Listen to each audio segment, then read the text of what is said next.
Hello,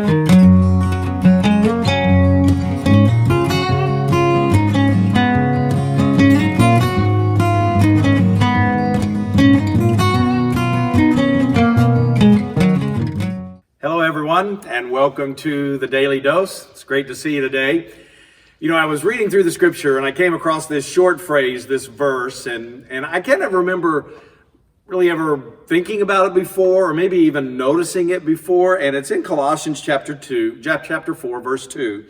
And it said, and it's good advice for us. And there are three things that it states just in the beginning of that verse. The first one is pray diligently. And what that means is just keep your time with God and your conversation with Him. You know, we talk a lot about, find your best listening place, whether that's in the morning or in the car or wherever it is when you're listening to music or before you're falling off to sleep. And use that time when it's your best listening time, and spend that time just sharing with God what your thoughts were today, particularly right now, what your concerns are, what your apprehension is, what are you fearful about? Invite Him in to those moments and to pray diligently. But that's not the part that really got me. The second was to stay alert. And I think this is important during our time. We obviously have a relationship with God who transcends everything. It's a personal relationship. But that doesn't mean that we don't stay informed and aware of what's going on in the world around us. You hear a lot of people talking about a lot of different things about the coronavirus and where it came from. And what we need to do is just, follow the guidance that we've been given. I mean, here at our church, we would love to be together, but we understand, in the community that we live in and as our lives connect to other lives, we need to take their welfare into account when we make decisions together or not together. And so we just need to stay alert, to be aware of what's going on in our world and to make decisions that is best for everybody. But that's not the point or the part that really got me. It's this last phrase, and with your eyes wide open in gratitude. Now, when I read that, I thought, how often are my eyes not wide open for gratitude? Now, I was reading that and I took that as, how often do I not notice the things around me that I can be grateful for and that I need to express gratitude for?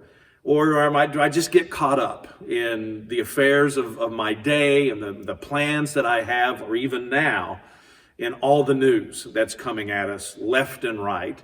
Some of it very difficult news to hear, with people who are struggling physically, who are ill, and to the point where they're not sure that they're going to make it, or their family members. And so, I mean, all of that coming in has a very real possibility of pushing every other thought that we have in our life out. And when we talk about the gratitude part, I'm not talking about kind of creating, another dimension and just kind of escaping to another place of thought, but just being able to notice. I heard someone say once that gratitude is the art of noticing. It's the art of seeing what is happening. And I've noticed things during these last couple of weeks.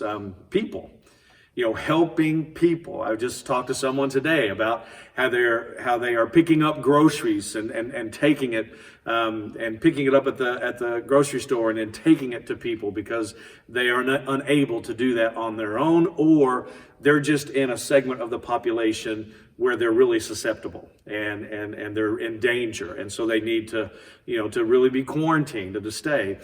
I've noticed, as I just watched on social media, I don't know if you've seen it.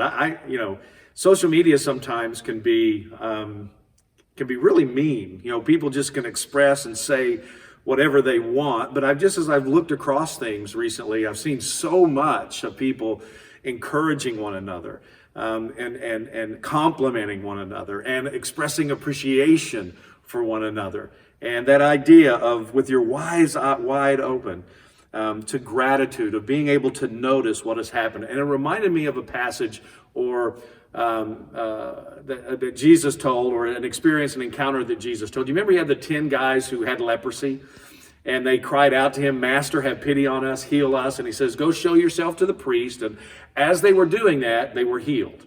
Now, this was a big thing in their life. It completely changed their life. It's hard for you and me to imagine to the extent that this happened, but they were cut off from everything in their life, and all of a sudden they get everything back.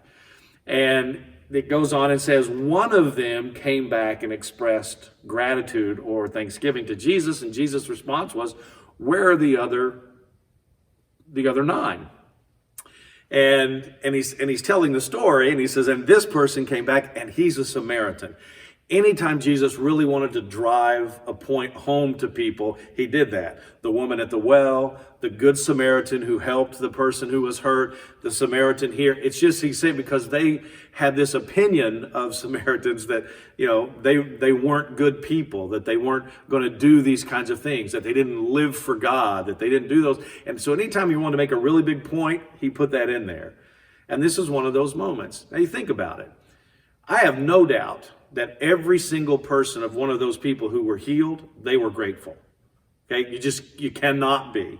And I'm sure for the rest of their lives, they told this story. How one day their life was over, they had nothing, and then they met this man. They even said his name was Jesus. We had cried out to him. He healed us, and their lives were completely changed for the good, for better, forever. They were grateful, but they just didn't express it. So let me encourage you, with your eyes wide open to gratitude, to understand ingratitude, it shrinks us. It shrinks our heart. When we have opportunities to express gratitude to people and we don't, what that does for us is it just gives us, and it reinforces this sense of entitlement. And that I deserve this. This is why they're here. And if we're not careful, we get to the point where we think that's why people are here. They're here to do stuff for me. They're here to take care of me. They're here to bless me, as opposed to the other way around, I'm here to bless them. And the last one is that unexpressed gratitude feels a lot like ingratitude. When you don't express it, you may think, but I am grateful. I am thankful. But if you don't express it, who knows it? If you don't express it to God, who knows it? If you don't express it to your spouse and your family and your children, who knows it? If you don't express it to your coworker, if you don't express it to your family, who knows it? And so when it's not expressed, it feels like ingratitude. And so over these next few days or this week, as you go through your day with your eyes wide open to gratitude, I think the first lesson is, then I need to express that gratitude. I need to let people know. Be sincere. Be genuine.